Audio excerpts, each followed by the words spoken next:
Gannavaram TDP office పై దాడి కేసులో వల్లభనేని వంశీని విజయవాడ కృష్ణలంక పోలీసులు 3 గంటలుగా విచారిస్తున్నారు. ఈ కేసుకి సంబంధించి వంశీ, శ్రీపతి, శివరామకృష్ణని పోలీసులు ప్రశ్నిస్తున్నారు. సత్యవర్ధన్ కిడ్నాప్ కి గల కారణాలపై ముగ్గురిని విడివిడిగా ప్రశ్నిస్తున్నారు పోలీసులు. సత్యవర్ధన్ స్టేట్మెంట్ ఆధారంగా వంశీని విచారిస్తున్న పోలీసులు సత్యవర్ధన్ ని ఎందుకు కేసు వాపస్ తీసుకున్నాడనే దానిపై ఆరా తీస్తున్నారు. ఈ కేసుతో తనకు సంబంధం లేదని కోర్టులో వంశీ స్టేట్మెంట్ ఇవ్వడానికి గల కారణాలపై ఆరా తీస్తున్నారు. సత్యవర్ధన్ వెనకుండి నడిపించింది ఎవరనే దానిపై కూడా విచారణ జరుపుతున్నారు. అరెస్ట్ సమయంలో వంశీ తన సెల్ ఫోన్ ని ఎక్కడ దాచారు, ఎవరికిచ్చారు అనే దానిపై ప్రశ్నిస్తున్నారు. పోలీసుల ప్రశ్నలకు వంశీ సమాధానాలు దాటవేస్తున్నట్టు సమాచారం. ఈ కేసులో కావాలనే తనని ఇరికిస్తున్నారని వంశీ పోలీసులకి రివర్స్ క్వశ్చన్స్ వేస్తున్నట్టు సమాచారం.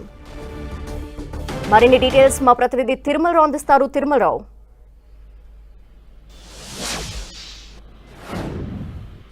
ధనలక్ష్మి, సత్యవర్ధన్ కిడ్నాప్ కేసు సంబంధించి ఈ రోజు నుంచి 3 రోజుల పాటు కస్టడీ తీసుకుని విచారించాలంటూ విజయవాడ SC/ST స్పెషల్ కోర్టు పోలీసులకు ఆదేశాలు జారీ చేయడం జరిగింది. ఉదయం 11 గంటలకు పోలీసులు కస్టడీ తీసుకుని మెడికల్ చెకప్ ముగించుకుని 1 గంట ప్రాంతంలో విజయవాడలోని కృష్ణలంక పోలీస్ స్టేషన్ కి వల్లభనేని వంశీని తీసుకురావడం జరిగింది.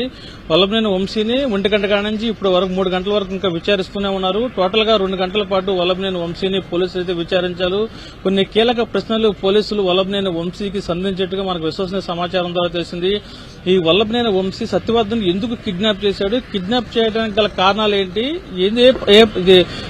అదేవిధంగా గన్నవరం టీడీపీ కేసు దాడికి సంబంధించి సత్యవర్ధన్ కేసు వాపస్ తీసుకున్నాడు, దీనికి సంబంధించి నాకు ఎలాంటి సంబంధం లేదని చెప్పేసి ఇప్పటికే వంశీ ప్రకటన జరిగింది. ఈ కేసు సంబంధించి వంశీని అరెస్ట్ చేయడం జరిగింది. అదేవిధంగా వంశీని అరెస్ట్ చేసేందుకు విజయవాడ పోలీసులు హైదరాబాద్ వెళ్లినప్పుడు వంశీ మాట్లాడుతున్న సమయంలో డ్రెస్ మార్చుకొస్తానని చెప్పేసి లోపలికి వెళ్లాడు. లోపలికి వెళ్లి అతనితో పాటు ఉన్న సెల్ ఫోన్ ని బెడ్రూమ్ లోనే పెట్టాడు. ఆ సెల్ ఫోన్ ని ఎందుకు తీసుకురాలేదని చెప్పేసి, సెల్ ఫోన్ లో ఉన్న సమాచారం ఏంటి, ఎందుకు మీరు వెళ్లి అరగంట పాటు బెడ్రూమ్ లోనే ఉన్నారు, ఎవరెవరికి ఫోన్ చేశారు, దీనికి గల కారణాలు ఏంటి అనే కోణంలో అయితే వంశీని కృష్ణలంక పోలీస్ స్టేషన్ లో ఏసీపీ దామోదర్ నేతృత్వంలో ప్రశ్నిస్తున్నారు. అదేవిధంగా ఈ కేసు సంబంధించి వంశీ సత్యవర్ధన్ నీతో పాటు హైదరాబాద్ తీసుకెళ్లడానికి కారణాలు ఏంటి, ఎందుకు నీతో హైదరాబాద్ వచ్చాడు, ఎందుకు తీసుకెళ్లావు అని చెప్పేసి పోలీసులు ప్రశ్నిస్తున్నారు.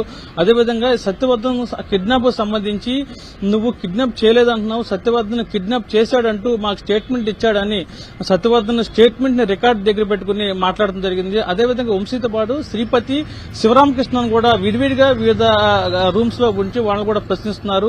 శివరామకృష్ణ నీ గురించి ఇలా చెప్తున్నాడు, అదేవిధంగా లక్ష్మీపతి ఇలా చెప్తున్నాడు, నువ్వు చెప్పేదానికి కారణాలు చెప్పేదానికి దీనికి పొంతం లేదు అంటూ డిఫరెంట్ ప్రశ్నస్ వంశీ మీద సంధించడం జరిగింది. అయితే వంశీ కూడా దీనికి సంబంధించి ఈ కేసుకు నాకు ఎలాంటి సంబంధం లేదు, కావాలని నన్ను ఇరికించి ఇది పొలిటికల్ గేమ్ లో భాగంగానే నన్ను ఈ కేసులో ఇన్వాల్వ్ చేశారు, కిడ్నాప్ చేయలేదు నేనంటూ వంశీ కూడా ప్రశ్నలు ఎదురు సంధిస్తున్నాడు. అసలు మీరు ప్రశ్నిస్తున్నారు, నేను ఈ కేసు సంబంధం లేదని చెప్పేసి కోర్టులో సెల్ఫ్ అఫిడవిట్ కూడా దాఖలు చేశాను, మీరు ఎందుకు నన్ను ఇబ్బంది పెడుతున్నారంటూ వంశీ కూడా పోలీసులు అడిగిన ప్రశ్నలకు వంశీ కూడా చాలా సీరియస్ గానే సమాధానం చెప్పడం జరిగింది. ఈ నేపథ్యంలోనే వంశీని ఈ 3:30 నుంచి 4 గంటల లోపు కృష్ణలంక పోలీస్ స్టేషన్ విచారిస్తారు. విచారించిన తర్వాత ఇక్కడి నుంచి మెడికల్ చెకప్ తీసుకెళ్లి అక్కడి నుంచి మళ్ళీ 5 గంటలకల్లా న్యాయమూర్తి జిల్లా జైల్లో వంశీని పంపాలని చెప్పేసి చెప్పడం జరిగింది.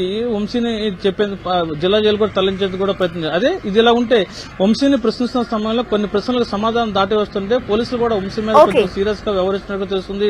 అయితే వంశీ న్యాయమూర్తి ఎవరైతే ఉన్నారో 3 సార్లు న్యాయవాదులకు వెళ్లి వంశీనితో మాట్లాడవచ్చని చెప్పేసి న్యాయమూర్తి ఆదేశాలు జారీ చేసింది. ఈ వంశీ పోలీసులు అడిగిన ప్రశ్నలకు న్యాయవాదులు కూడా వంశీ నన్ను ఇలా ఇబ్బంది పెడుతున్నారని చెప్పేసి చెప్తున్నట్టు కూడా మనకు తెలుస్తుంది. ఏదేమైనప్పటికీ ఈ రోజు 3:30-4 గంటల లోపు వంశీని విచారణతో ముగిస్తానని మనకు తెలుస్తుంది.